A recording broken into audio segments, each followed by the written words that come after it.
poder estar oferecendo para vocês essa capacitação que começou na semana passada, tem continuidade hoje com primeiros socorros, e a gente ainda vai ter ainda mais um encontro para poder falar sobre prevenção e combate a incêndios, que a gente vai definir uma data em função da suspensão das atividades da semana que vem.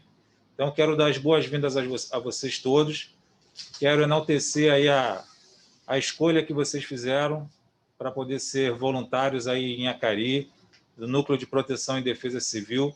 Certamente, na semana passada, vocês receberam aí instruções valiosas, não só para o dia a dia de vocês, mas para a vida de vocês enquanto pessoas aí com um elevado prestígio aí na localidade onde vocês moram, aonde vocês irão desenvolver as atividades de vocês.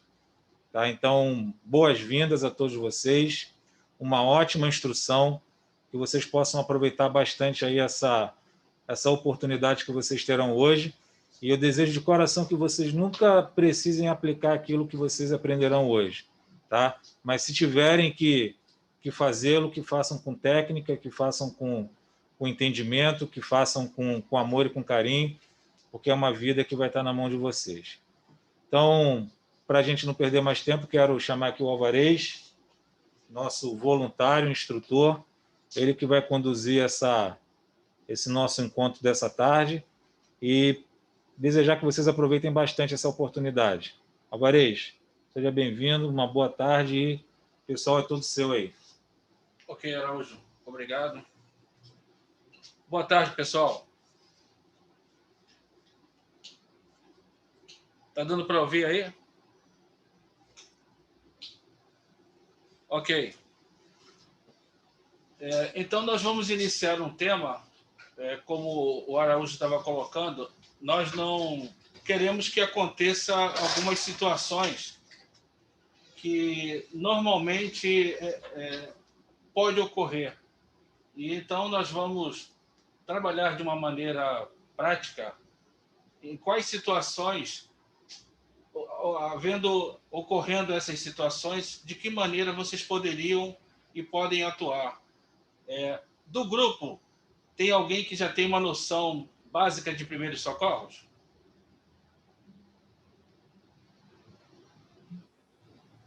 Duas pessoas, é isso? Duas, isso. Ok. Nossa. A nossa hora para a galera levanta a mão. Nossa. Bom, primeiramente, para que possamos entender o conceito de primeiros socorros, nós temos que ter, na atualidade, uma visão do trauma. Hoje, a palavra que vai dimensionar toda a questão desse primeiro socorro chama-se trauma. Então, a história do trauma ela começou em décadas passadas, onde, aqui no Brasil, um médico começou a estudar todo esse aspecto da situação do trauma. Então, de lá para cá, ele implantou, ele é um dos pioneiros aqui no Brasil, chama-se Dario Berolini. Então, esse médico estudioso, ele começou a trabalhar toda essa questão do trauma que lá atrás nós tratávamos como os acidentes na parte ortopédica. Então, o trauma ele veio substituir, ou agregar, melhor dizendo, ele veio agregar toda a iniciativa com relação à traumato-ortopedia. E aí ele começou, dentro do seu estudo, da sua forma de pesquisa, a colocar a maneira do trauma e como tratar a questão do trauma. Então, digamos o seguinte... Acho que a imagem está congelada, cara. Olha lá. Deixa eu preparar o vídeo desse vídeo. Tá congelada assim a imagem, tá?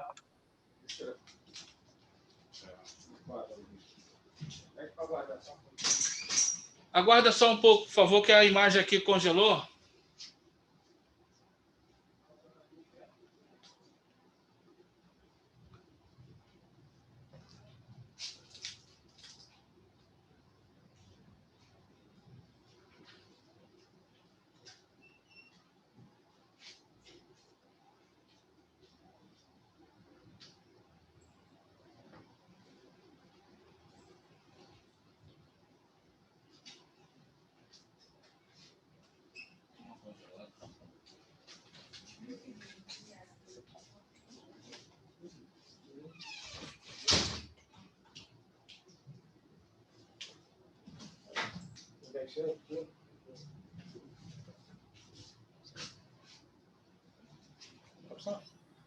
Voltou. Então, eu estava falando sobre a questão do médico Dr. Dario Bellolini. E ele deu essa iniciativa, ele trouxe para o Brasil, dentro do seu estudo, da sua pesquisa, a questão do estudo do trauma, onde lá atrás nós falávamos muito da questão ortopédica, das diversas fraturas. E então, o trauma, para o nosso entendimento, é toda e qualquer lesão que venha a ocorrer especificamente a partir do aparelho locomotor, certo? Então, para que vocês tenham uma visão disso, do que está sendo falado a respeito do trauma, basta nós olharmos o seguinte: quando vocês estiverem transitando por qualquer rua e vocês olhem uma proteção a esta árvore, normalmente aquela árvore foi plantada e ela está em via de desenvolvimento, via de crescimento. E a partir do momento, quando vocês olhem aquele caule da árvore que está em condições de crescer, ali você vai perceber que existe um suporte. E esse suporte que é colocado, tá? Então, aqui, para que vocês tenham a noção, a base é onde está sendo plantada a árvore. Então, aqui você tem, né, a estrutura da árvore. Quando você percebe, você vê que aquela árvore ela está de forma desordenada, ela não está reta. E aí tem uma proteção, e essa proteção é para segurar o crescimento e desenvolvimento daquela árvore. Então, ali vocês terão a ideia de que essa árvore ela é o símbolo da ortopedia. Porque aí vamos trazer para o lado humano. No aspecto humano, a criança em desenvolvimento, em determinado momento, essa criança pode sofrer uma lesão, uma queda, e ali, obviamente, os pais irão encaminhar para o atendimento médico. Chegando no atendimento médico, o ortopedista vai fazer toda uma avaliação da questão de ortopedia daquela criança, a estrutura anatômica, a estrutura óssea.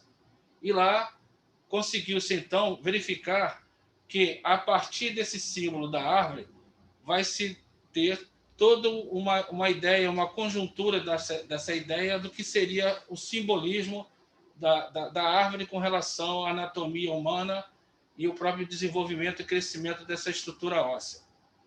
O socorrista, que é a palavra de quem socorre, toda ação dessa pessoa, toda ação do socorrista é observar anatomicamente, que começa pela cabeça, tá? Então, vocês têm aí próximo de vocês o manequim de RCP, correto? Na frente. Aí eu pediria que vocês levantassem da cadeira, ó, todos levantem, e façam um círculo ao entorno do manequim.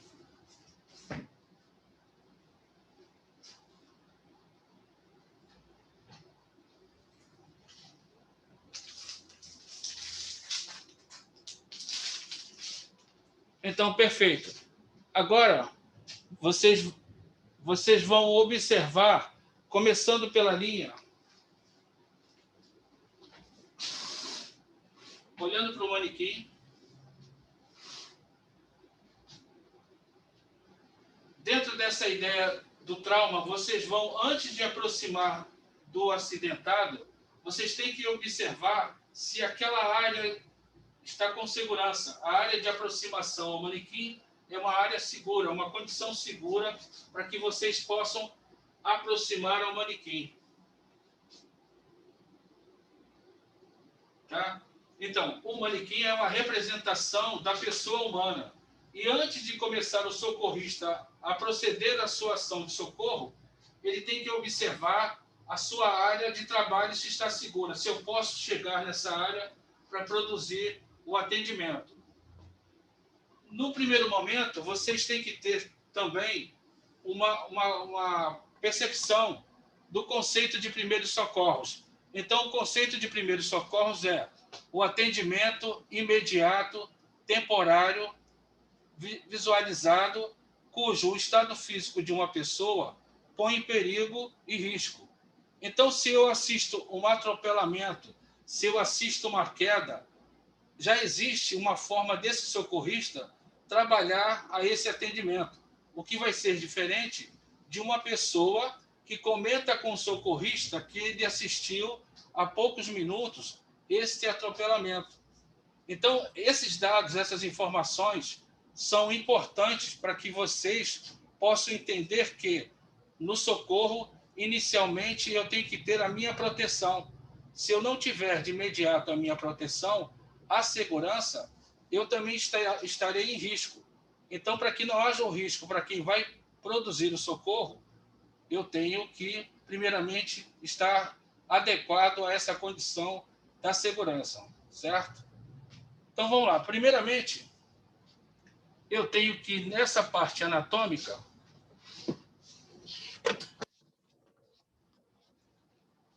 então eu tenho aqui, olhando para o manequim, olhe para o manequim,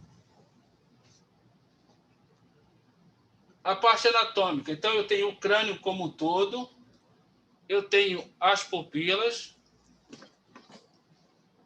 Somente agora nós vamos falar sobre os ossos. Eu tenho a cervical, a região tórax, tá? A região de tórax. Depois, na coluna cervical, a coluna torácica, uma continuação da torácica, e vai descendo até a região sacral, tá? Essa é toda uma parte da anatomia da coluna, começando na cervical e vai até a região sacral, sacro-lombar. E à frente, a região tórax e a caixa torácica. Eu, como socorrista, imagine vocês, ao chegar para fazer o socorro, o primeiro atendimento, a uma certa distância, eu já devo observar, eu tenho que observar o momento em que essa pessoa poderá dar sinais de vida. Então, é importante que esses sinais de vida, eu possa ter essa visualização dos sinais. Olhando para o tórax da vítima, eu percebo se essa pessoa está respirando. Tá? Então, é importante que eu tenha a visualização da caixa torácica tendo a sua expansão na sua respiração, para que eu possa ter com segurança essa aproximação. No momento que eu aproximo, eu vou então solicitar que essa pessoa ela possa fazer uma movimentação. Então eu chego e vou tentar fazer com que essa pessoa sinalize para mim: Senhor, Senhor. Então eu tenho que preencher segurando essa região aqui acima. Quem poderia fazer a demonstração aí? Quem estiver mais próximo. Então você vai colocar a sua mão direita ao ombro direito da vítima e a esquerda do lado oposto. Os braços cruzados. Isso. Tá? Então você estaria demonstrando, tentando fazer com que essa pessoa tente levantar ou dar sinais para você de que ela estaria em condições de resposta. Tá certo? Então, é dessa forma que vocês vão tentar fazer com que a pessoa demonstre que ela está em condições de responder. E a essa resposta tem que ser acompanhada dos movimentos da respiração. Então, com os movimentos da respiração, vocês irão perceber se essa pessoa dá sinais de vida, que é importante.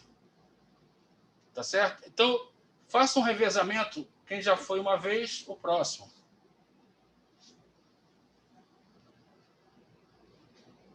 E aí estaria perguntando: Senhor, Senhor, se for mulher, senhora, senhora.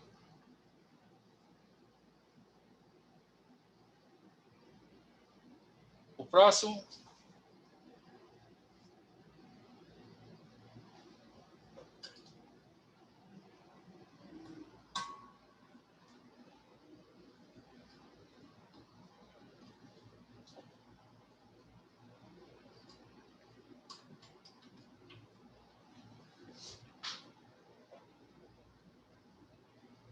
Perfeito. A finalidade dessa atitude é para evitar que a pessoa, no momento que você vai abaixar, ela possa responder levantando a cabeça e, obviamente, batendo cabeça com cabeça. Para que isso não aconteça, existe essa técnica para que o socorrista possa segurar a pessoa de forma que ela, ficando inconsciente, ao retornar à sua consciência, não haja o impacto, a colisão entre os dois corpos aí, a batida de cabeça com cabeça tendo um trauma associado, tá certo? E é importante também, agora você olhar, novamente, começando para quem já iniciou, olhar os movimentos da respiração. Então, você vai olhar para a região de tórax. Isso. Olhando para a região de tórax, tá certo? Alguém pode deitar aí? Tem como fazer isso? No chão, algum lugar, algum espaço?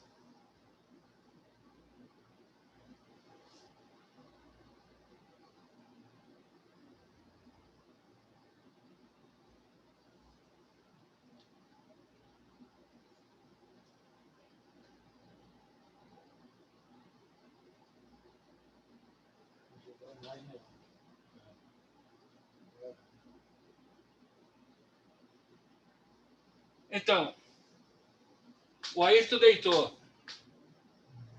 Agora tem que ajoelhar próximo ao tórax do Ayrton.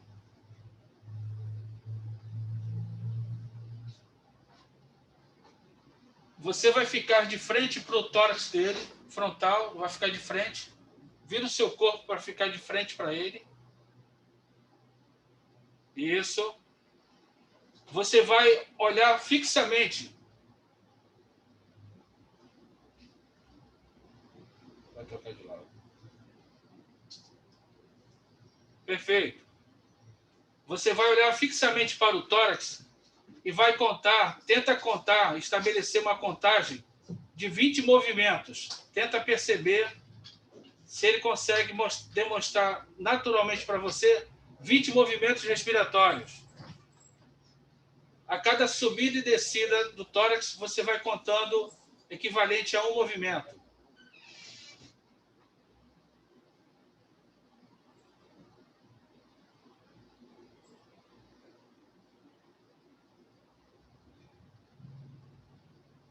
Quando terminar, você me avisa.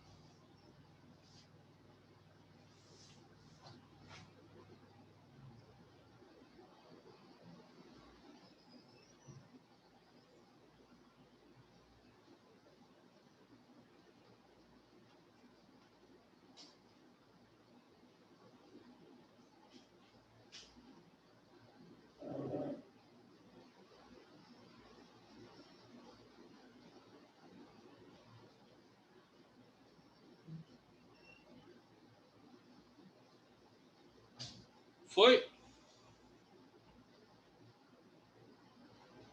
Conseguiu perceber? Teve a percepção dos movimentos respiratórios? Ok. O próximo vai repetir.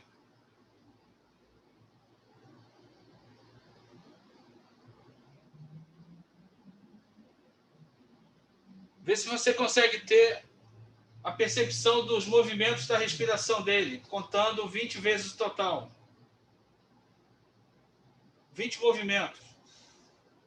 Subiu, desceu, um movimento. Subiu, desceu, segundo movimento. Subiu, desceu, terceiro movimento. Até 20.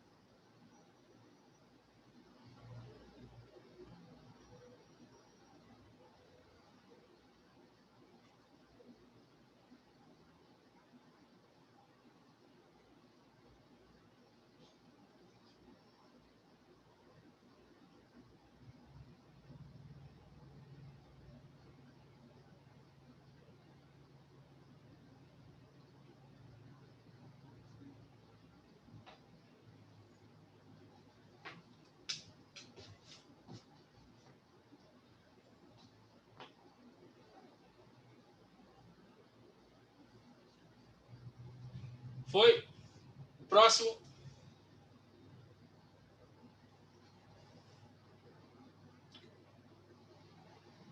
O próximo.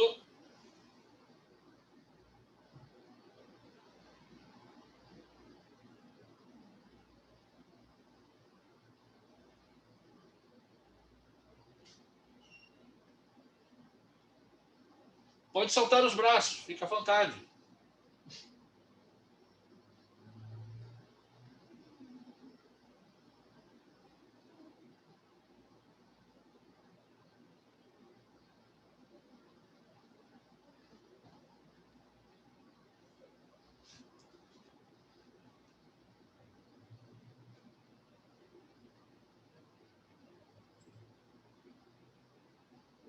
O Ayrton me ouve daqui, vai ouvir, né?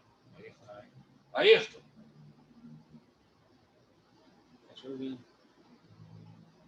Ayrton, pede para ela soltar os braços, não precisa colocar os braços para trás. Isso.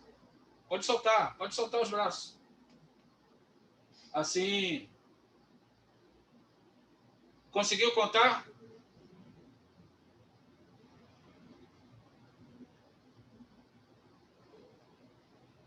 Ok.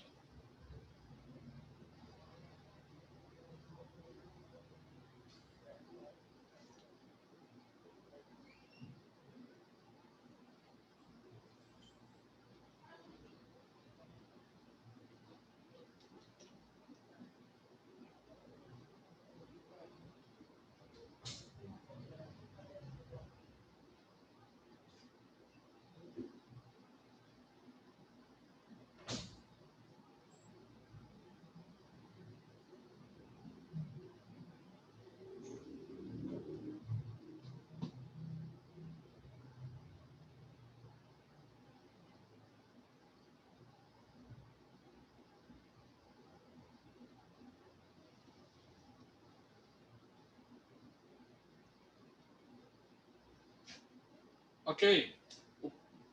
Foram todos?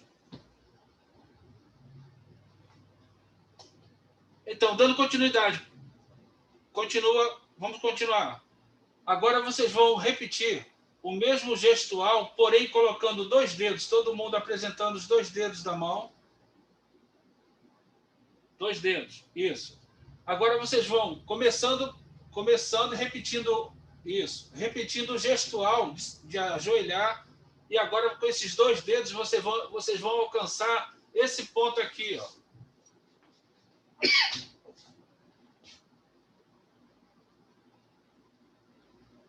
Tá certo?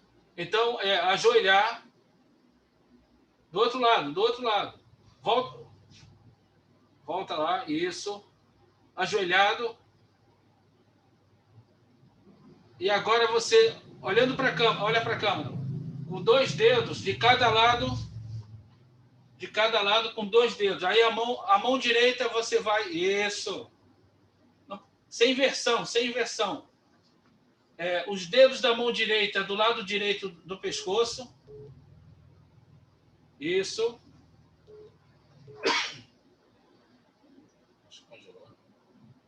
Não foi que chamou aqui.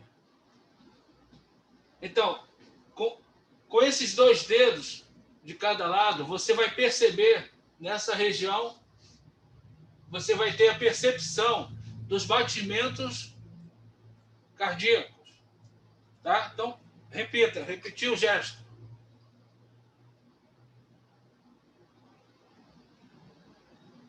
Perfeito. Agora você vai fazer simultaneamente, olhando para o tórax com os 2 dedos de cada mão em cada lado do pescoço. E olhando para o tórax.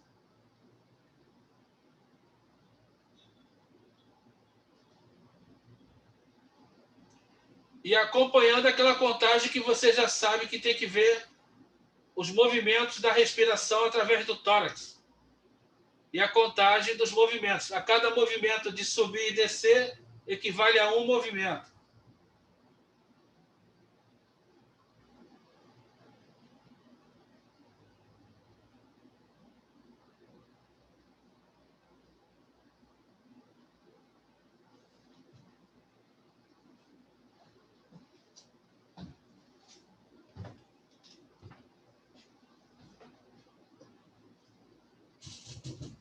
Ok, o próximo.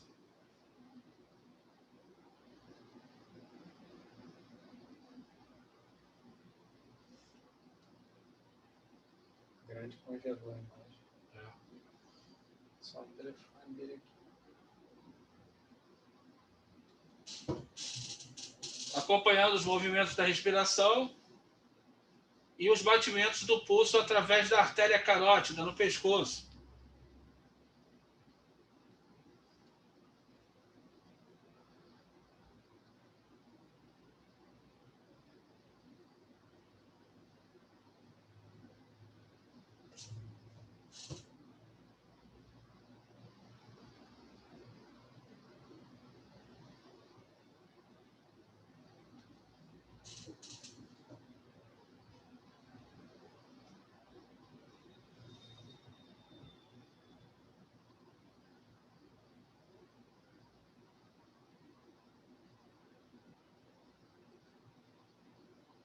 Ok?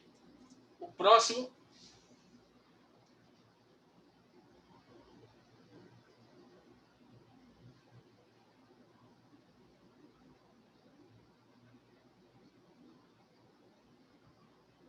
Os 2 dedos de cada mão. Os 2 dedos de cada mão, de cada lado do pescoço. Você vai atingir a artéria carótida.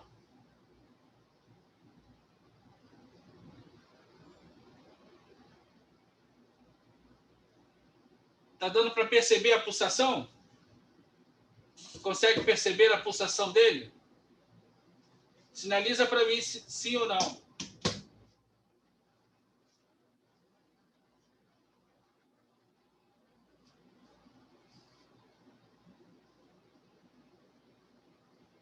Está conseguindo?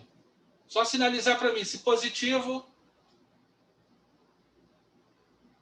é a carótida. Bem acima, abaixo da mandíbula. Bem abaixo. Conseguiu?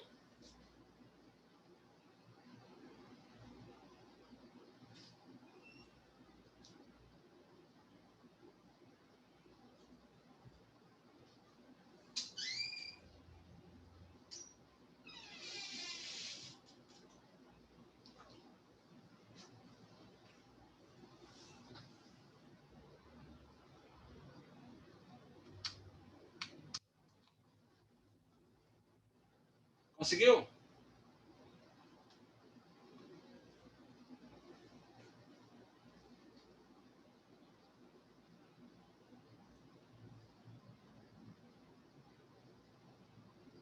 Pede para ela tocar.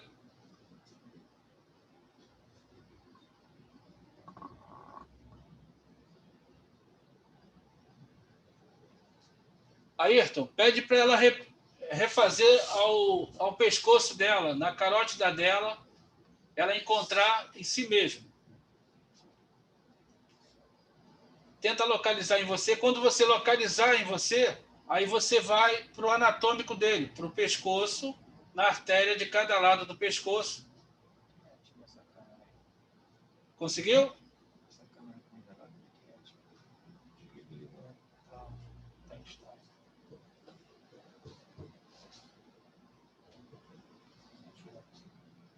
Está conseguindo?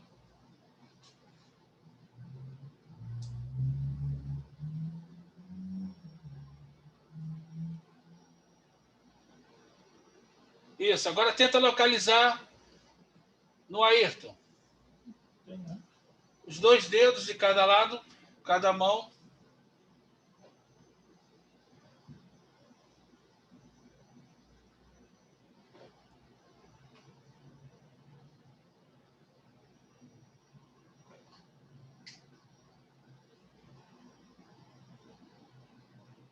Quiser usar para apoiar o...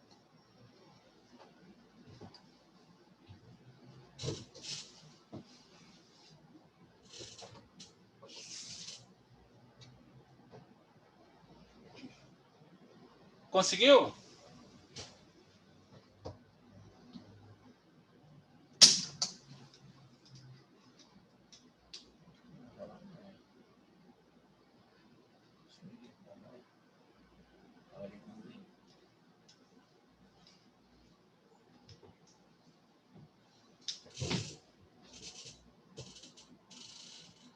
Conseguiu? Se você conseguir, sinaliza para mim.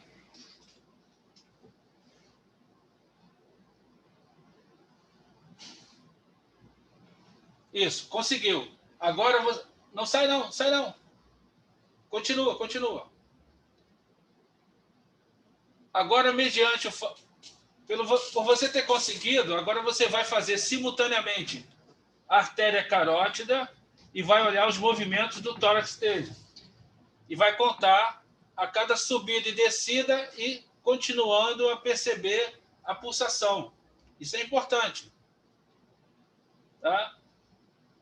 Você vai reconhecer o pulso, vai detectar o pulso através da artéria carótida e vai visualizar os movimentos que ele faz. Subida e descida, um movimento. Subida e descida, segundo movimento. Vai sucessivamente até 20.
Quando você concluir, sinaliza para mim. Mas não levanta, não. Quando terminar essa fase, você não levanta, só sinaliza que terminou.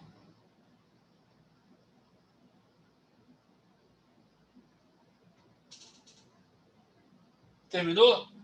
Então, agora, aproveitando que você... Continua aí. Continua. A ação de socorro, ela não termina dessa forma, não. Continua. Olhando para... Agora você vai fazer um exame detalhado do crânio, tá? Então vamos simular que é uma lesão da região de crânio. Então você vai começar com as duas mãos, coloque os 2 polegares assim, ó. Isso, os 2 polegares da sua mão. A sua mão com os 2 polegares juntos.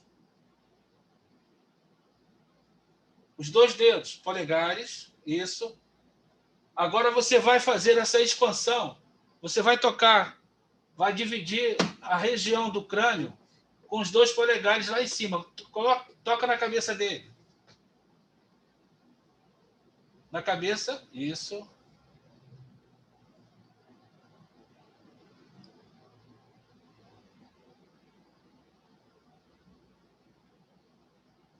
Perfeito.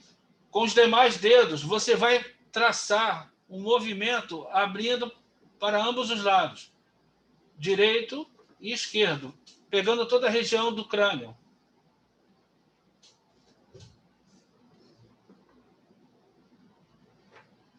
Tá? Aí você vai deslizando sobre o cabelo, pela região, você vai acompanhando toda a anatomia da cabeça. Agora você vai deslizar para a parte do pescoço, atrás. As 2 mãos sempre simultaneamente. Isso, simultaneamente.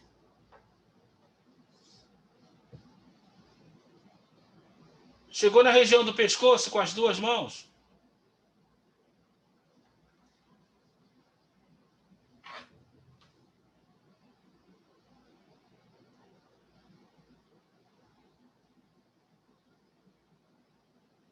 No pescoço.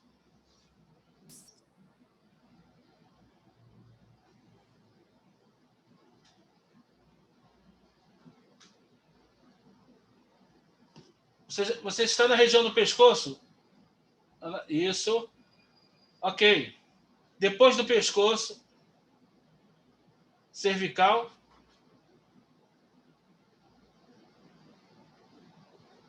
Sinaliza para mim. Você conseguiu? Você conseguiu a região do pescoço?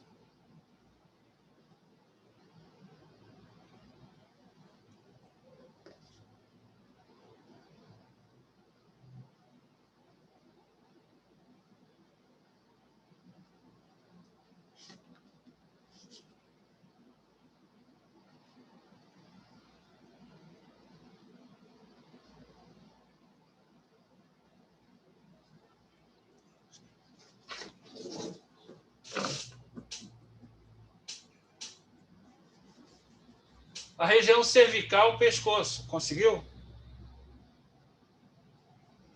Tá, continuando. Para terminar. Depois do pescoço, você mesmo.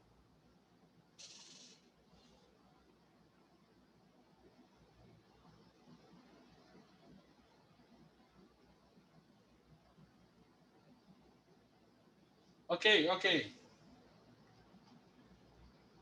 Começando pela cabeça. Começa pela cabeça.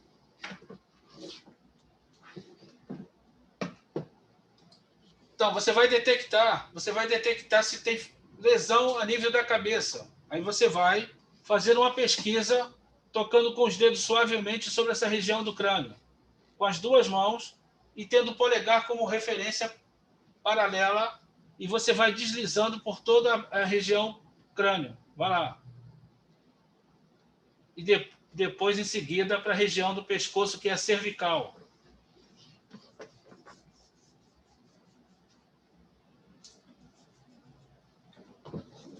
Isso. Calma, calma. Depois que você concluir a região do crânio como um todo e a região pescoço, que é a cervical, você vem para a parte do tronco, de cada lado. Você vai discorrer isso.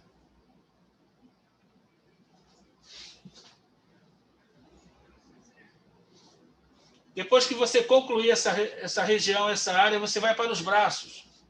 De cada lado, simultaneamente, cada braço. Isso. Braço, braço, braço. Volta lá em cima para o braço. Sem tirar o braço do local, da região, da forma que está, você deixa e vai apalpando simultaneamente cada braço, cada lado.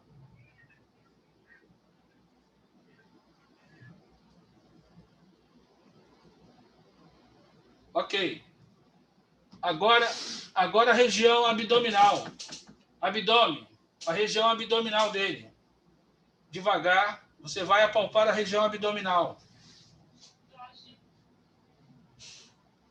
Com as duas mãos, sempre as duas mãos. Isso.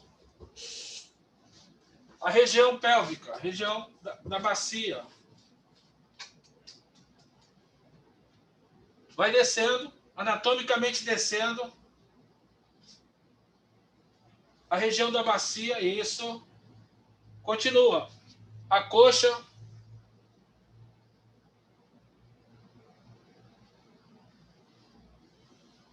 Vai descendo.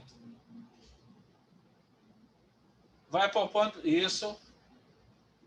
Aonde tem o joelho, antigo joelho, que agora é patela, já tem um tempo com esse nome patela, é o joelho. Sobre o joelho você vai fazer uma movimentação suave. Isso. De cada lado.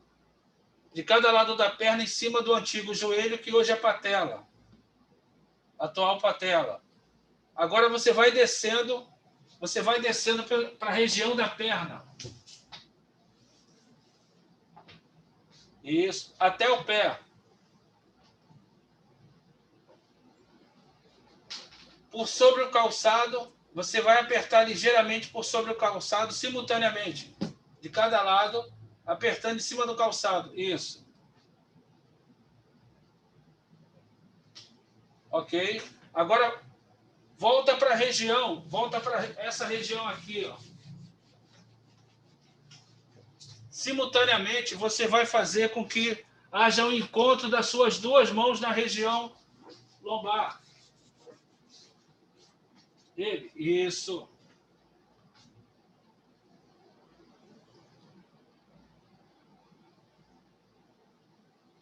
Perfeito. Para detectar se tem possíveis fraturas. Ok.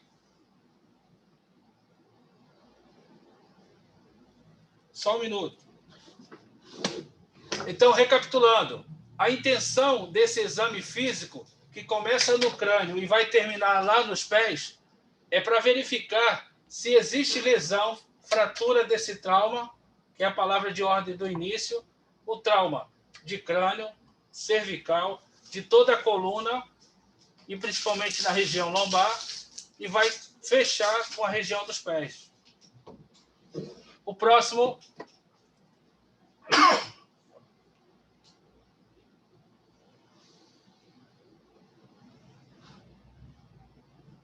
A mesma forma.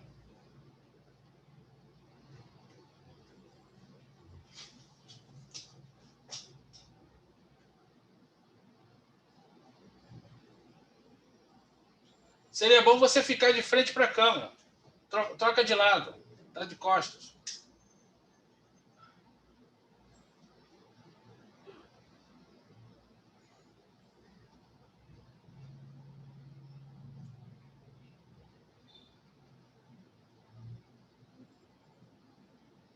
Perfeito.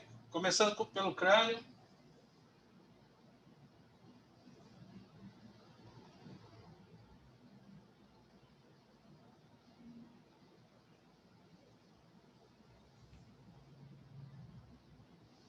A lombar, não esqueça da lombar. Antes de chegar nessa região, passar pela lombar primeiro. Aí, ok.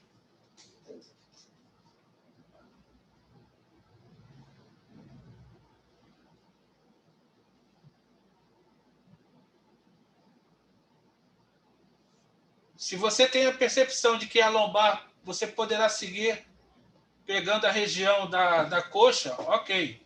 Enquanto você não tiver essa percepção de que na lombar não está de acordo, tem que dar continuidade.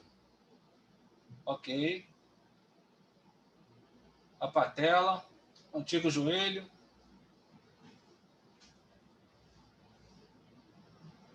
Sem permitir a movimentação do pé, hein? Do jeito que está anatomicamente, tem que apalpar por sobre o calçado e sem movimentação.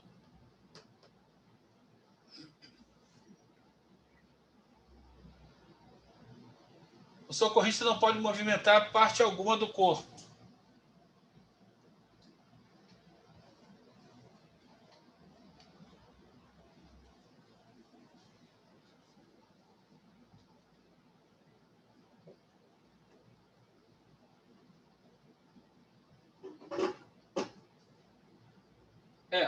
Só um minuto. O ideal é que quando você já chegou nessa região e foi para a lombar, e você voltasse para fazer a abdominal para ter a sequência.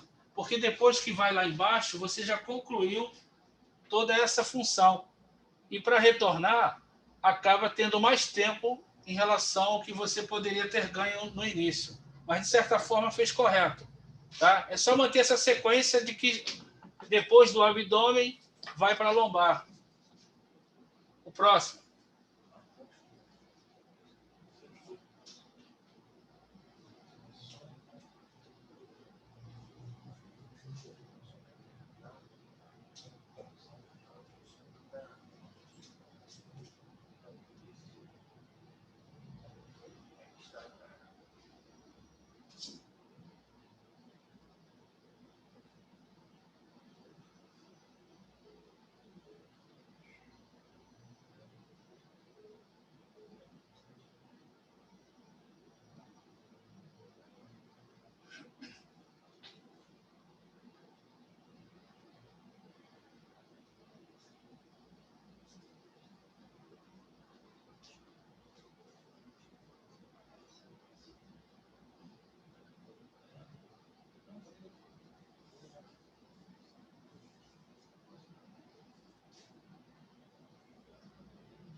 Foram todos se apresentaram já? Todos fizeram?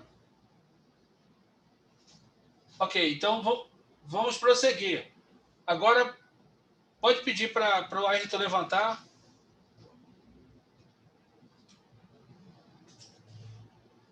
Obrigado, Ayrton. Agora vocês de volta ao entorno do manequim. Em volta do manequim.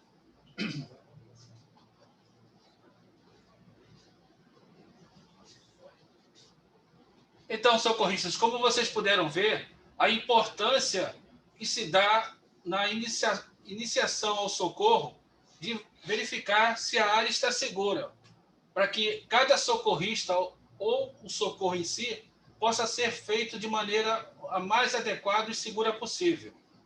No segundo momento, é quase que simultâneo saber se a vítima respira e se a vítima tem pulso.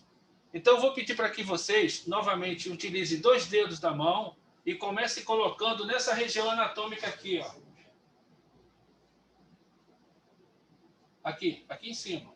Isso, perfeito. De cada lado, tentem encontrar em vocês mesmos pulsação. De cada lado. Quem encontrar, vai fazendo sinal para mim de positivo. Ok. Depois, aonde vocês já acessaram. De cada lado também. Com as 2 mãos. Ok?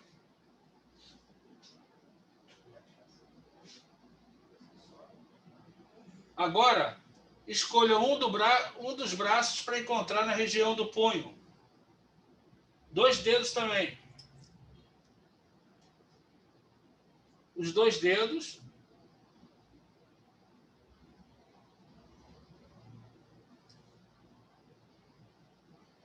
Sem ser o polegar. Não pode ser o polegar, não, tá? O dedo indicador. Acima, lá acima. Acima de onde está o polegar do outro braço, você vai colocar na direção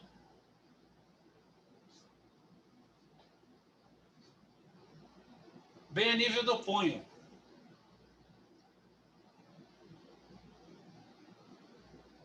Estão conseguindo achar? É importante que diga que sim. Isso.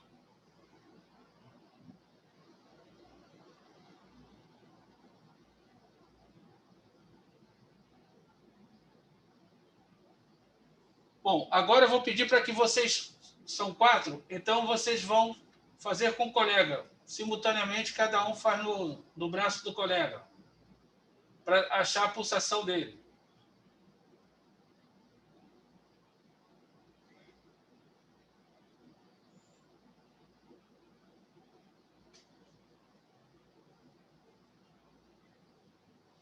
Ayrton, pede para que eles façam, os outros 2, a menina faça com...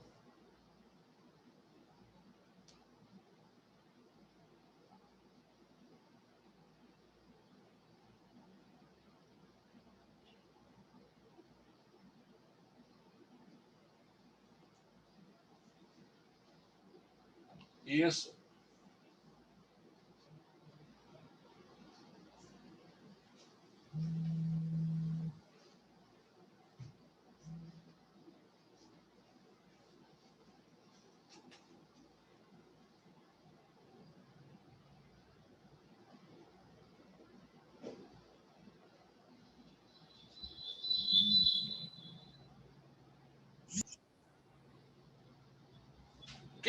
Quem de vocês está com o relógio aí?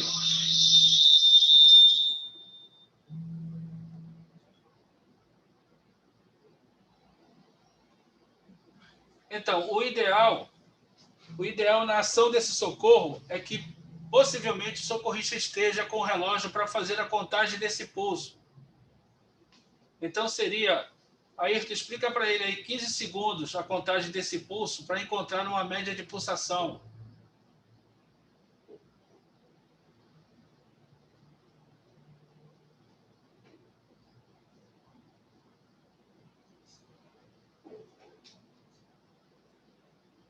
Numa faixa de 100, aí tem que encontrar uma média. É claro que na situação de socorro, poderá estar mais ou menos.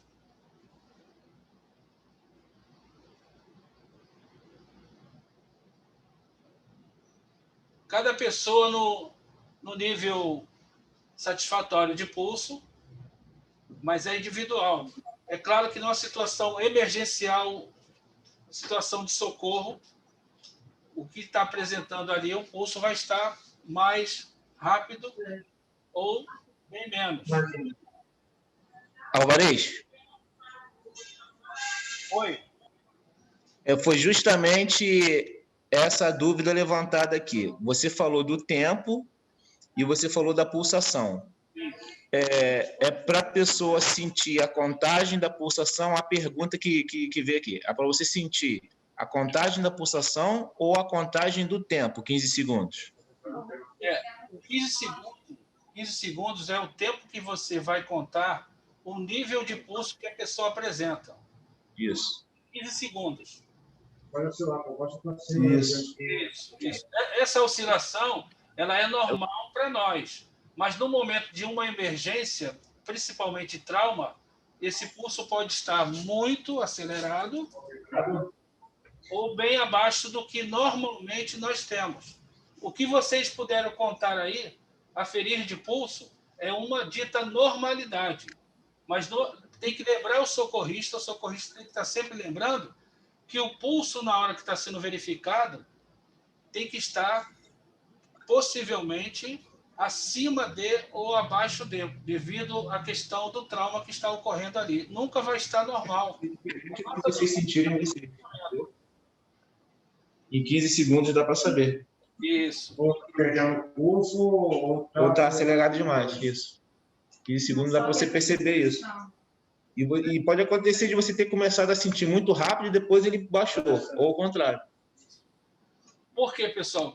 Dessa forma média que você vai verificar no momento do trauma, é onde nós vamos entrar agora numa condição que vai envolver esse ritmo cardíaco, que pode levar a pessoa a ter uma parada cardíaca. Perfeito? Então, agregando ao que o Ayrton falou, no momento que eu checo o pulso da pessoa e segundos depois, minutos depois, esse pulso que estava acelerado, ele sofre um impacto e aí essa demanda do fluxo sanguíneo para a bomba, que é o coração, faz com que esse fluxo comece a ter uma apresentação contrária. E aí, à medida que ele vai diminuindo, pode levar à falta e comprometer a bomba. Então, essa bomba torna-se comprometida, levando a ter uma parada cardiorrespiratória. Se vocês já observaram que se essa pessoa respira e tem pulso, nós temos que estar sempre controlando para que não haja uma forma de perdermos essa pessoa sem estar observando. Então, a todo momento, vocês deverão estar continuamente observando pulso, principalmente a nível do pescoço, porque ele é uma ramificação do coração. Se nós agora vamos falar sobre a parada do coração, é importante que vocês, peço mais uma vez, que toquem simultaneamente essa região da carótida. Vamos lá. Simultaneamente, isso, em vocês mesmos. Tá? E aí é a tecla que nós temos que estar toda hora repetindo. Esse pulso ele é importante devido à sua ramificação para com a bomba, que é o coração. Um outro detalhe importante, embora o manequim não tenha, é observar, olhe para o manequim na parte dos olhos. Então, aproxime-se mais um pouco e vocês deverão ter isso em mente. Que é importante eu saber se tem pulso através dessa artéria, tá certo? Qual o nome dessa artéria, quem pode lembrar? Carótida.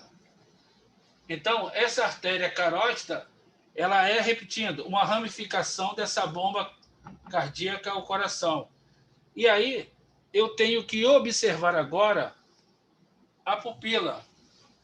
A pupila, para nós, conhecida também como a menina dos olhos. Então, eu olho os dois, levanto as pálpebras da pessoa e vou olhar simultaneamente aquela pupila. Tá certo? Então, no momento que eu estou olhando a pupila, estou checando esse pulso mais próximo ao coração, eu vou observar se esse diâmetro, se essa pupila, simultaneamente, direita e esquerda, ela está dilatada. Se essa pupila estiver simultaneamente dilatada, vai indicar para mim, se eu estou acompanhando essa vítima e a pupila começa a diminuir, tá? Ou aumentar, essas mudanças eu tenho que estar acompanhando. E no momento que ela está diminuindo e daqui a pouco, um tempo depois, ela aumenta simultaneamente, ela indica para mim, as pupilas é um indicador, juntamente com o pulso da carótida, que o coração está em via de parar ou se já não parou. Tá certo? Deu para entender? Deu para entender, pessoal? Quem entendeu, quiser que eu repita, vou só dar uma fechada nessa parte para que a gente possa prosseguir. Então, vamos lá. Observar simultaneamente as pupilas. Olhem em direção à pupila no manequim. Olhem. Tá? Então, eu tenho que observar simultaneamente diâmetro aumentado das pupilas, que vai indicar para mim toda uma condição do coração. Simultaneamente, eu estou tocando de cada lado do pescoço a artéria carótida, que é a ramificação do coração. Dilatou e parou, eu não tenho mais esse pulso, não consigo ter a percepção do pulso aos meus dedos, indica que o coração está parado. Tá certo? O coração parou devido a essa assistência, a essa observação do socorrista, eu não tenho tempo mais a perder. Então, nós vamos diretamente. Agora eu vou demonstrar para vocês. Olha para o tórax desse manequim aí. Tá certo? Vocês estão vendo a linha mamilar, né? A linha do mamilo. Perceberam? Tá? Então, entre a linha do mamilo, existe essa região aqui. Essa região do tórax. Isso. Essa região do tórax chama-se corpo do externo. A esse corpo do externo e a linha mamilar que eu estou traçando é onde eu vou colocar a base da mão. Tá? Olhem para mim. Então, a base da mão, essa região aqui. Coloquem a mão assim. Todos coloquem. Isso. Tá? Então, essa base, essa parte da mão, é onde eu vou colocar sobre a região central do tórax. Isso. Tá? E aí, aqui, nesse caso, eu vou colocar a minha esquerda e a minha direita por sobre essa região. Isso, coloca aí. Vou chegar no meu corpo mais próximo da vítima. Tá? E vou começar a executar a manobra por sobre o externo. Alvarez? Oi. A câmera que está móvel, ela pode ficar em outra posição para o pessoal olhar aqui de outro jeito aqui? Estou querendo uma posição melhor. Ah. Assim? Isso. Ok. É isso. Tá dando para chegar? Então, vejamos. Aí, eu vou pedir agora para que vocês coloquem o manequim no chão. Leve o manequim para o chão.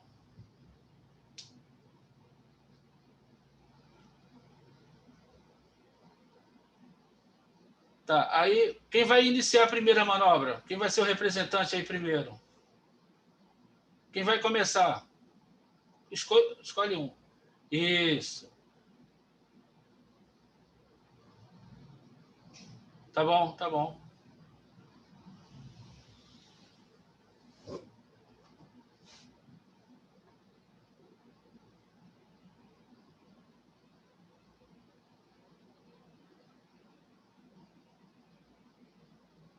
Ok. Então é importante ficar de joelhos junto ao tronco da vítima. Joelho de frente, isso. Você tem mais força na mão direita ou na esquerda? Na direita ou na esquerda? Então você vai apoiar com a esquerda. Tá, se você tem mais força na direita, Você vai apoiar a esquerda na linha imaginária. Vai lá. A esquerda, a mão esquerda. Isso. Levanta os teus dedos. Abre. Levanta bem. Tem que colocar dessa forma aqui. E agora a direita por sobre a esquerda.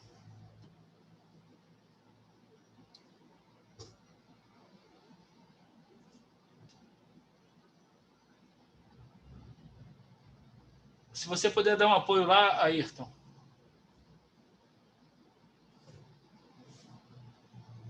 Levanta bem. Você tem que botar os dedos por entrelaça os dedos.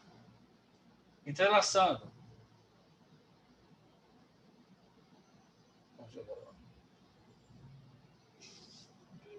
Congelou não? Então, estica bem, estica bem os braços.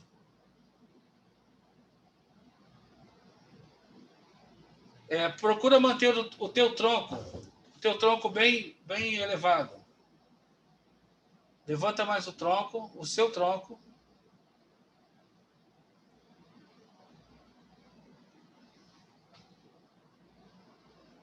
Isso. Agora, evita que seus dedos fiquem dessa forma. Tenta colocar os dedos com que eles fiquem assim. Isso. Perfeito. Isso mesmo. Aí. Tá ótimo assim, tá ótimo. E agora você vai começar lentamente fazendo a pressão por sobre esse tórax. Vai. Jogando o peso. Isso. Aumenta mais gradativamente, vai aumentando. Vai fazendo mais pressão. Mais. Vai aumentando essa pressão aí.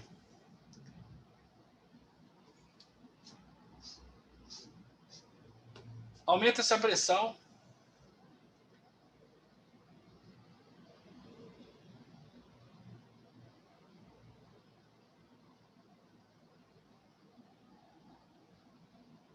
Vai aumentando. Você vai realizar 100 compressões.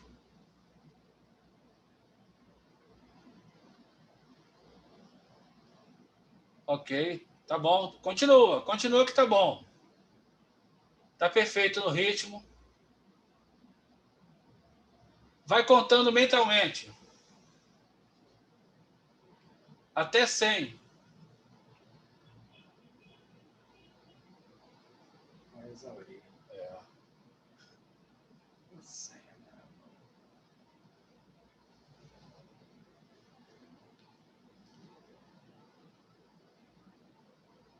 É não perder a conta.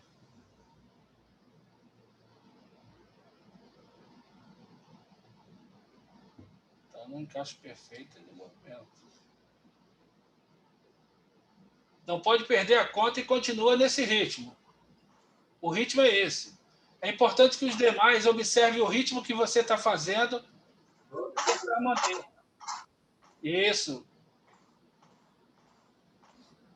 O manequim foi preparado para estabelecer esse som para que possamos ter a noção de que está sendo feito o ritmo igual.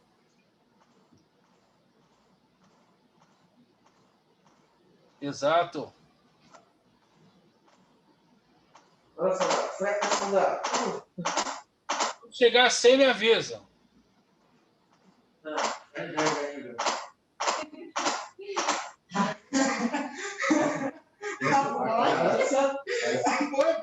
Foi sim. Descansa um pouco, depois tem mais. O próximo. Vai, passa. Mais um. Olha Deus. Agora é boneco, tá? É boneco. Não tem problema de tocar, amassar, pegar. É assim, né? Só que você acredita. Peraí, tem que ser o corpo ereto, Isso. peso do meu corpo. Porque é o peso do seu corpo que vai fazer a pressão. Isso. Sem dobrar o cotovelo. Vai. Pode ir que vai fazer. É isso? Isso. É isso.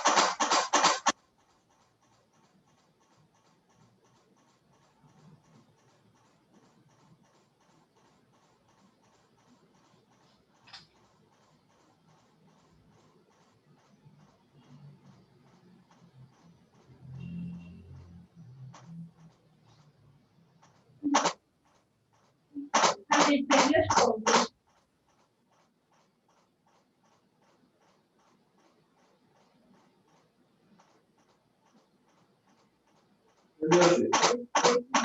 Não, eu acho que eu vi mais que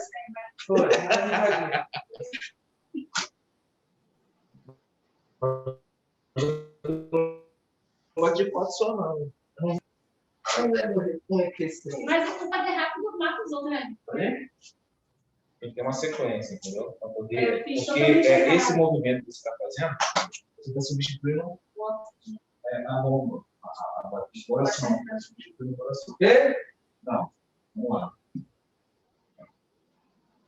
Mais potente, sem dobrar aqui. Isso. É esse peso aqui que vai pegar. E esse peso aqui que vai tratar. Vai. Isso aí.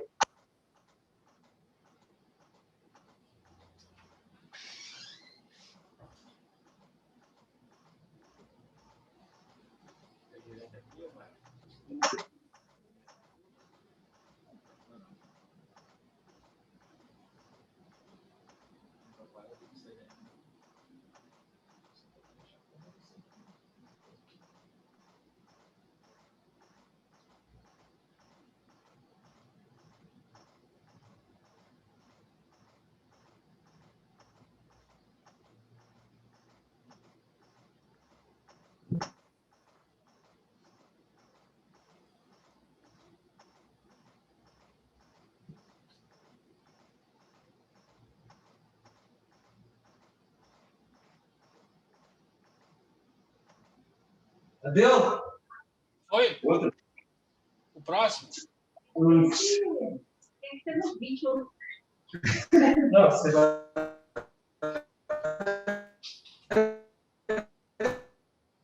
Não, amanhã. Desculpa, né? Vai embora. Não, você vai tentar manter o vídeo. Né? Vou te matei, né? Vai. Sem dobrar os cotovelos e peso no corpo.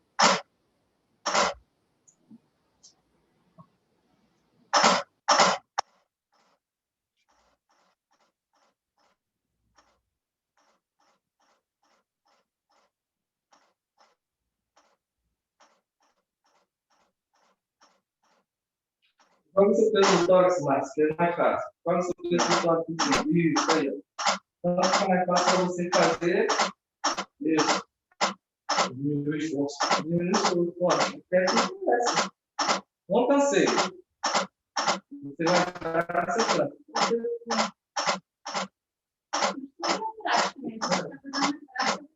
Não, mas é um pequeno exercício. Não, assim, mas está sendo um exercício.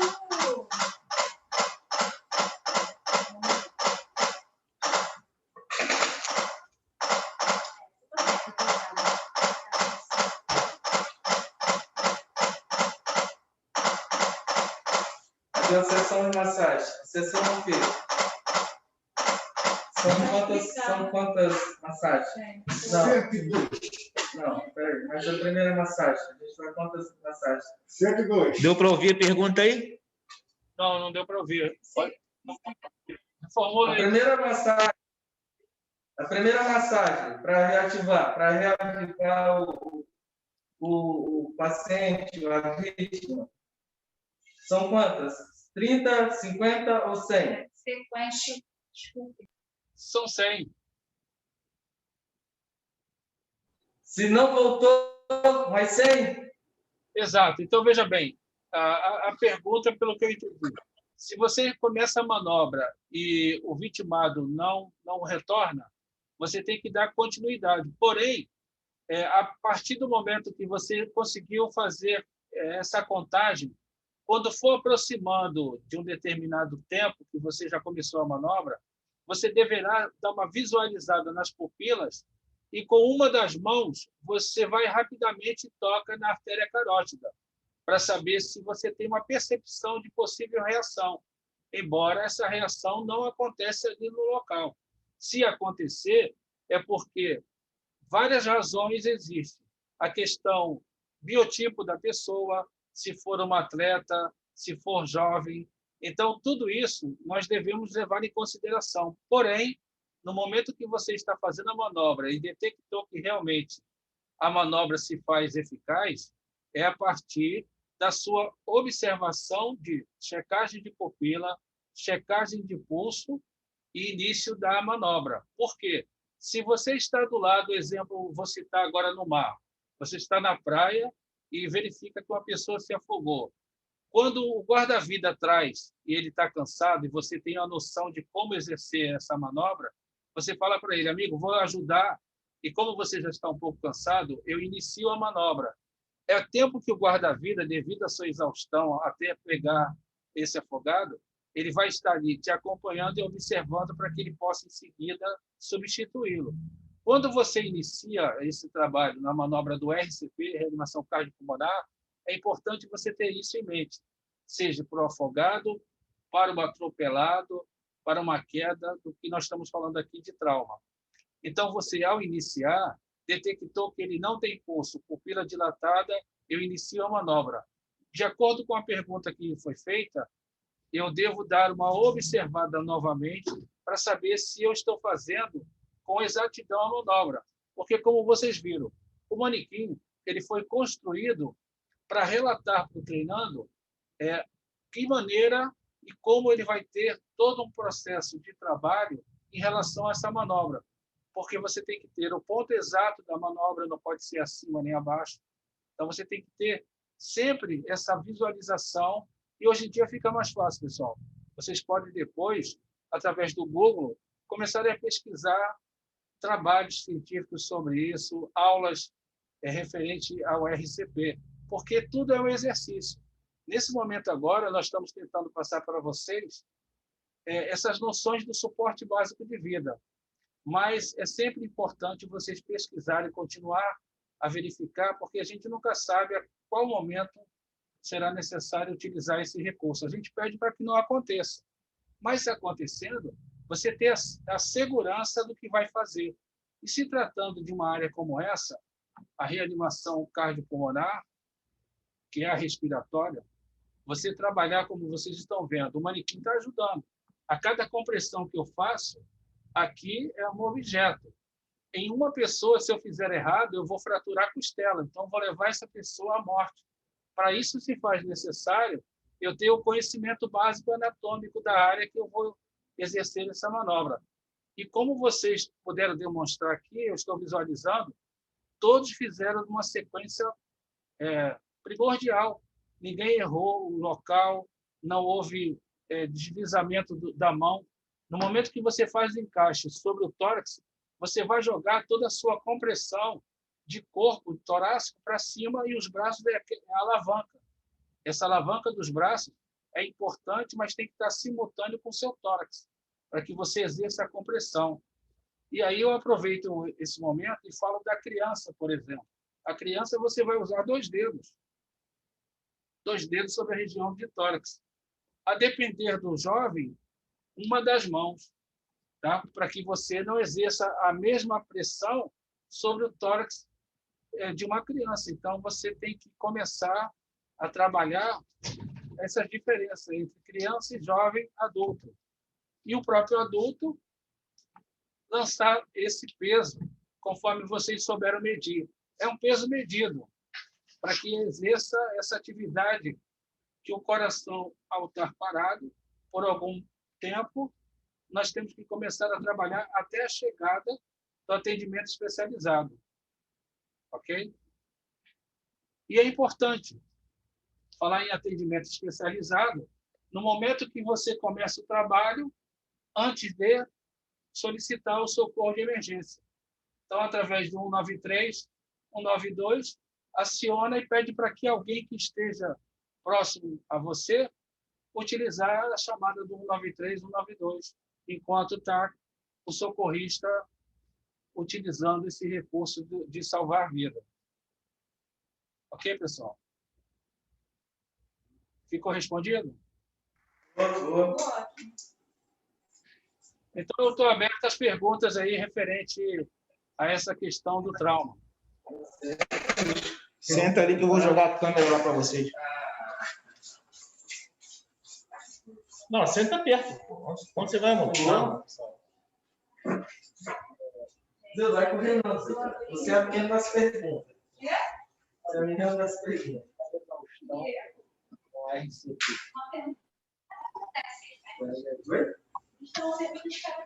Seria bom. Fórmula mágica. O problema já aconteceu. Entendeu?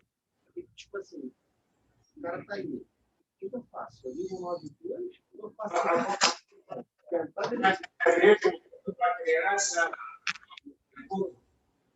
A abordagem que está falando? Contagem. O Alvarez, Prossiga. a pergunta é se a contagem é a mesma para crianças e para adultos. Positivo. A contagem ela é independente se criança, adulto, idoso e com detalhe. O idoso, nós sabemos que devido à fragilidade orgânica, estrutural, física desse idoso, a preocupação nossa é com fratura de costela, porque invariavelmente vai acontecer, inevitavelmente acontece. Mas eu até acrescentaria sobre isso. Ter o cuidado, ao invés de no idoso fazer com as duas mãos, faça com uma, devido a essa fragilidade da sua estrutura corporal. Tá? Então, se alguém perguntar, poxa, mas eu vi você realizando como adulto com uma mão. A explicação é essa, devido à fragilidade física, orgânica desse ser humano. Então, você fez com uma para evitar a fratura de costela, que é inevitável, inclusive numa pessoa mais jovem. A fratura, ela se dá. E aí, se eu tenho um equipamento de forma a substituir a manobra externa, por isso que chama-se manobra externa cardíaca, onde eu vou lançar essas duas estruturas, né, o braço, para poder fazer essa alavanca de manobra externa. E de posse do equipamento, aí já entra numa condição do atendimento pré-hospitalar.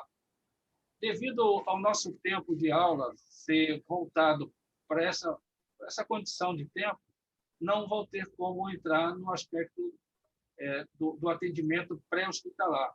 E aí, nesse caso, você colocando, como eu demonstrei, o celular no Viva Voz, se você estiver sozinho, você vai colocar o celular no Viva Voz e rapidamente fazer a descagem e aguardar. Mas, normalmente, se tratando em via pública ou no local que você esteja, sempre vai aparecer alguém que vai chamar a atenção porque você está por sobre um corpo de uma pessoa fazendo a manobra.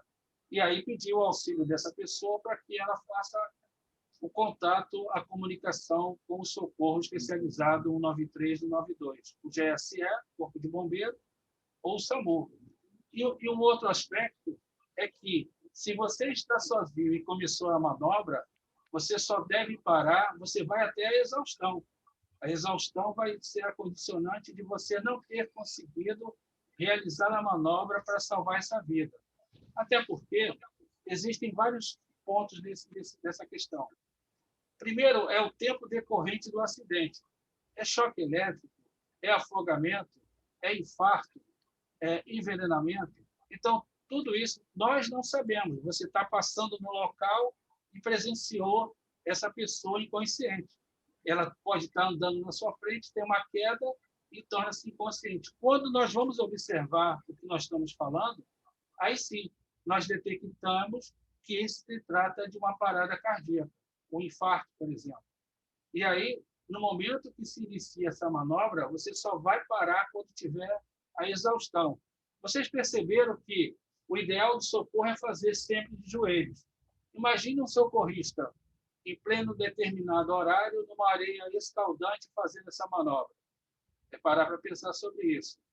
No asfalto também, né, com a temperatura enorme, calçada, etc. E tal. Então, o nosso joelho, né, antigo joelho que é a atual patela, você ficar muito tempo naquela manobra, você também vai chegar à exaustão. Evidentemente, não tem como. Sozinho não tem com quem revezar.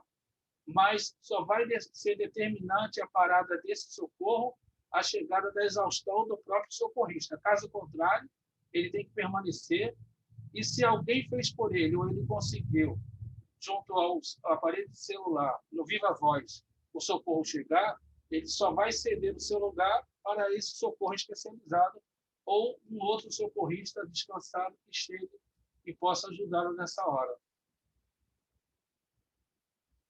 Ok? Tá, gente? Então, eu queria fortalecer com vocês o seguinte. Espera aí que tem mais uma pergunta, Alvarez, só um minuto.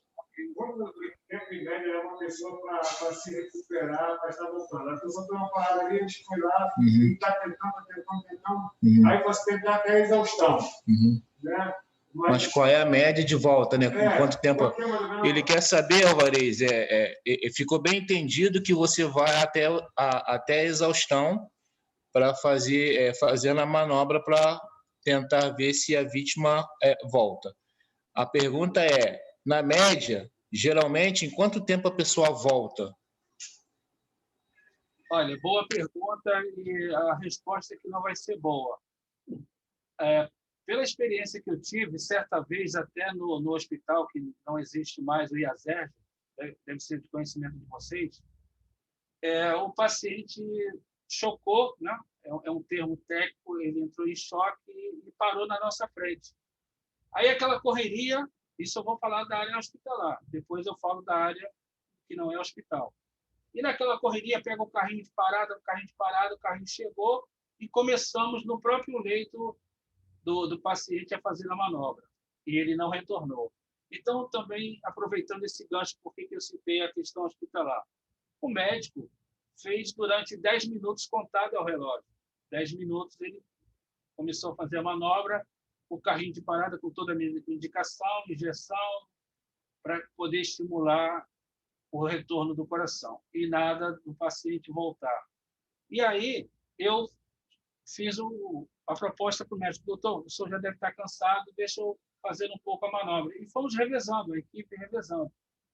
Eu fiquei tão estimulado a fazer com que aquele paciente retornasse à sua vida que eu dei continuidade. E era ele que pedia para mim parar, porque devido a todas as medicações utilizadas, não tinha mais recurso nenhum. Infelizmente, o óbito já estava existindo ali.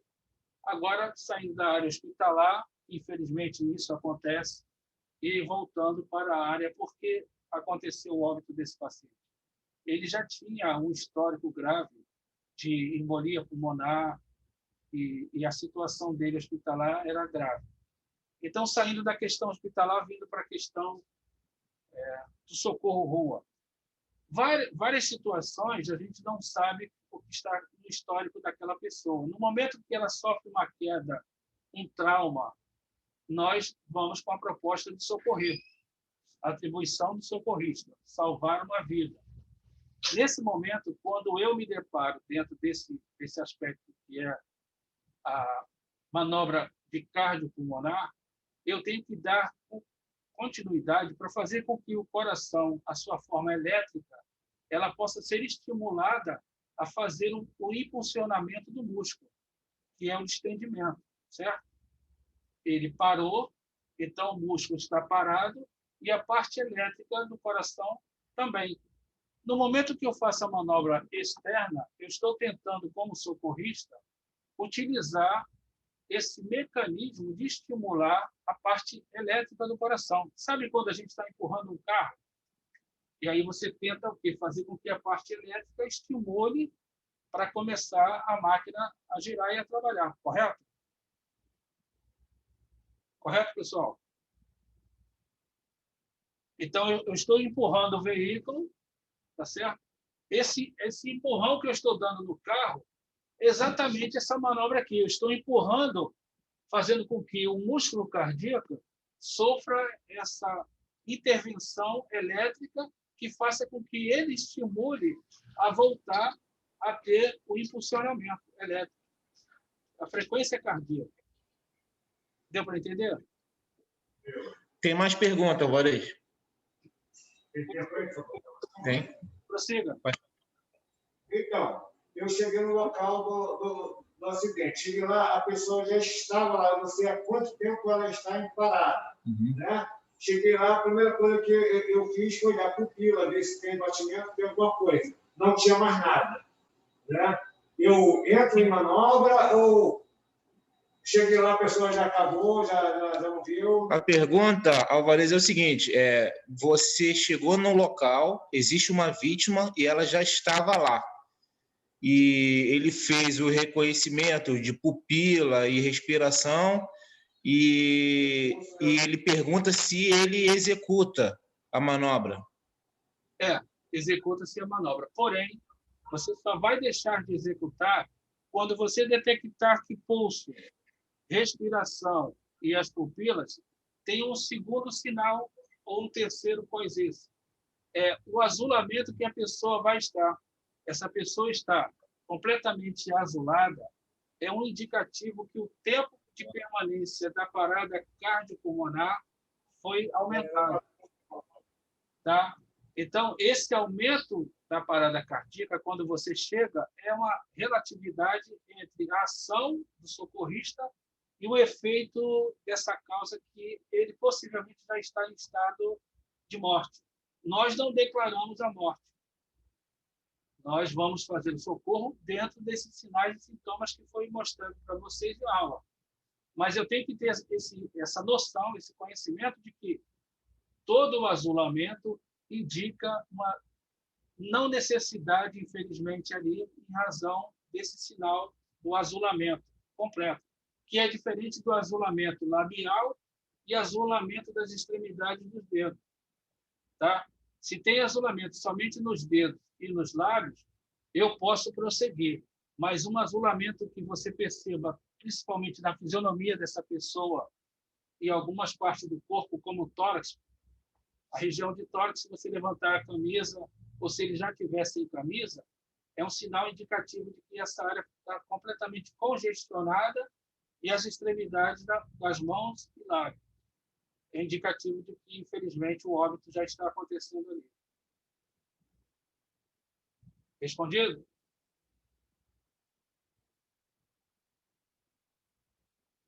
Ayrton? Ficou respondido aí? Ele está brincando aqui, dizendo que... Está brincando, inclusive, dizendo que o boneco deve estar vivo, porque não está azulado. É verdade. Mais alguma pergunta?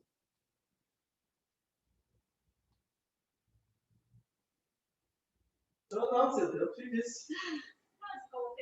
Não, pode falar. Pode perguntar.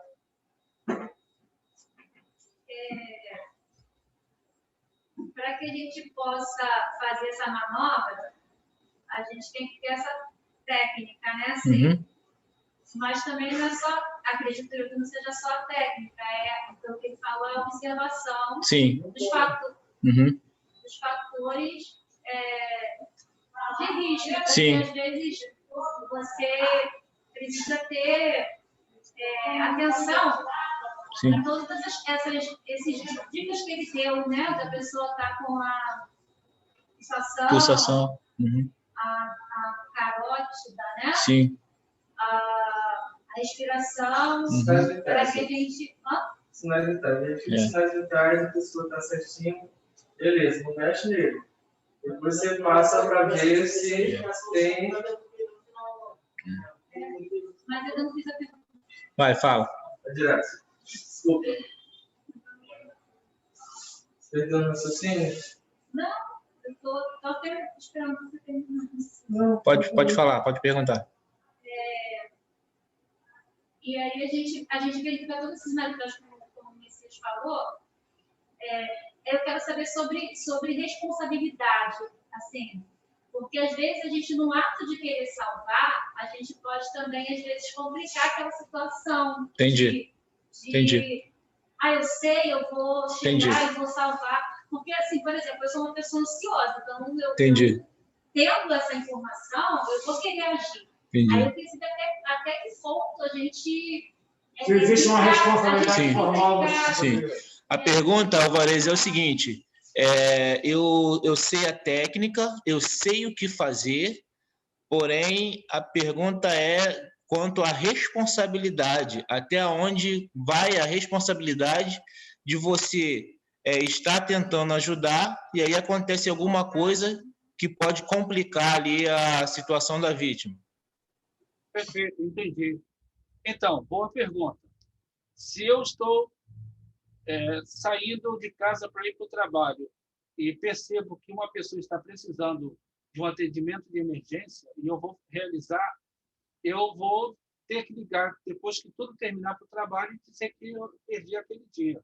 Eu não posso abandonar a pessoa. No momento que eu chego para realizar o socorro, aconteça o que acontecer com meus compromissos, eu procurei a busca de salvar uma vida. Então, no momento que eu estou buscando salvar uma vida, nada em termos judiciais vai me ocasionar algum problema. Até a questão do trabalho, eu posso solicitar ao término do atendimento, a chegada da equipe especializada, ou eu ter que ser conduzido também ao hospital devido àquele cenário, toda aquela situação de acompanhar a vítima, depois eu vou ter a testemunha e hoje, com esse equipamento aqui, eu peço uma pessoa para que respeitosamente bata uma foto.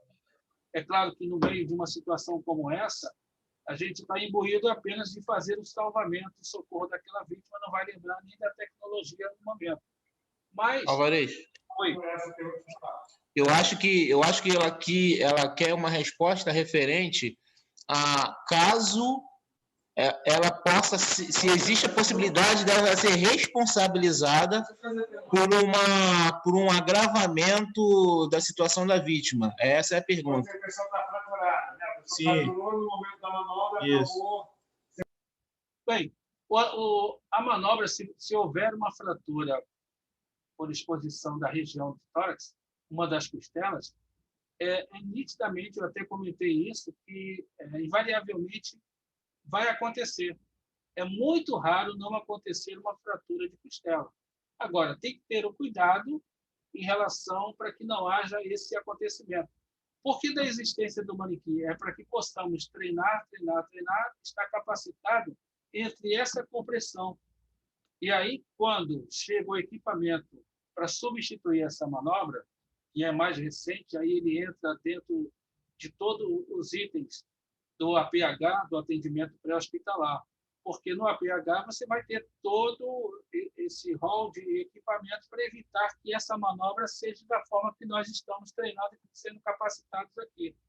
Porque não tem como não haver a existência dessa fratura. Vamos imaginar, o tórax ele tem a sua expansão devido à respiração. Subiu, desceu, ele expande, e aí nós sabemos desse fluxo respiratório.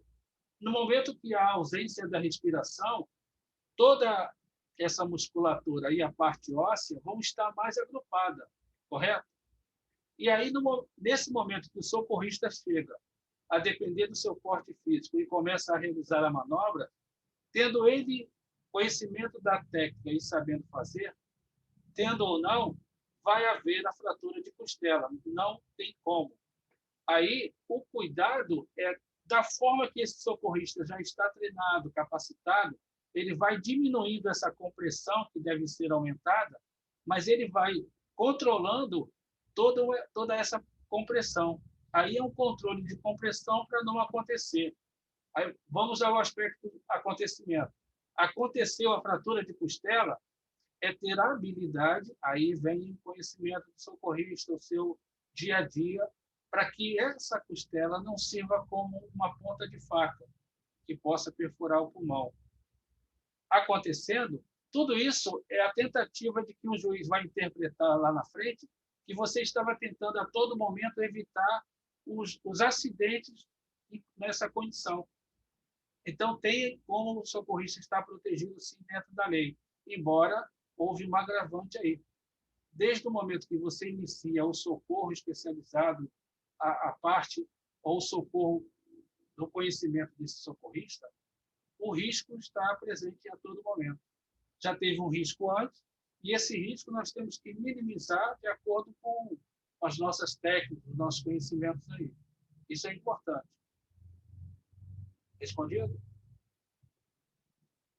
Mas em nenhum momento... Respondeu. Mas cooperar também não é mais rápido. Exatamente, é isso mesmo. Você está se predispondo a minimizar o sofrimento ou evitar com que ela venha a óbito. Então, você já se dispôs, você já se colocou... Sim, mas aí, vamos nós aí, na linguagem... Aí, por um azar da vida, que essa não é a palavra mais coerente, mas você está lá tentando, a pessoa tem óbito. Você vai responder um óbito, sim ou não? Não. Quem Não. me garante? Ele está perguntando se você vai responder pelo óbito, caso a pessoa venha a óbito no momento do socorro. Não, não, não. Não responde por óbito, não. Você vai ser chamado, sim, e, evidentemente, que vai ser reconhecido a sua tentativa de salvar a vida. Sempre a ação do socorro ela vai estar de uma forma ampla em defesa da vida. Agora, é o contrário, se você não detecta pulso, se você não detectou as pupilas dilatadas e você resolve fazer a manobra sabendo que aquela pessoa, ou inconscientemente, né? Para isso tem que ter o conhecimento da técnica. Se você vai fazer sabendo que a pessoa não precisaria de ter a manobra a nível de compressão torácica, você está produzindo uma lesão, sim, e a morte da pessoa. Para isso, tem que ter o conhecimento de detectar se realmente vai ser necessária a manobra do RCP, com a visualização, com a forma técnica de detectar o pulso e a respiração. É todo esse conjunto que nós falamos aqui, para evitar justamente de fazer uma manobra de RCP, reanimação cardiopulmonar respiratória, onde a pessoa não tinha que ter essa manobra, não havia necessidade. Houve um erro, e no momento que o socorrista errou, por não detectar, não saber diferenciar o momento certo de fazer a manobra cardiopulmonar. Certo? Então, pessoal, eu pediria depois para que vocês, individualmente, buscassem mais informações, lessem, estudassem esse aspecto, que é muito importante dentro aí da participação de vocês, da colaboração. No YouTube tem apresentações para que vocês possam cada vez mais irem aumentando o conhecimento de vocês dentro desse leque aí. E, se precisar, estaremos por aqui para que possamos tirar novamente as dúvidas, acrescentarmos. Tá certo? Estou à disposição de vocês.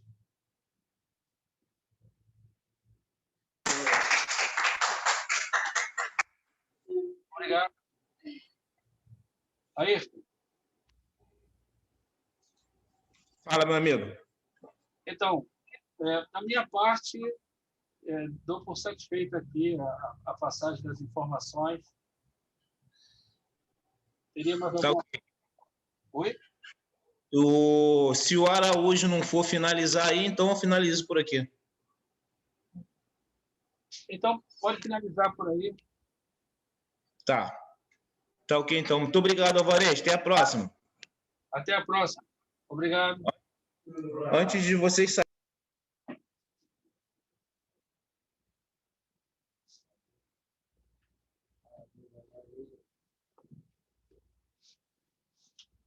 Tá bom?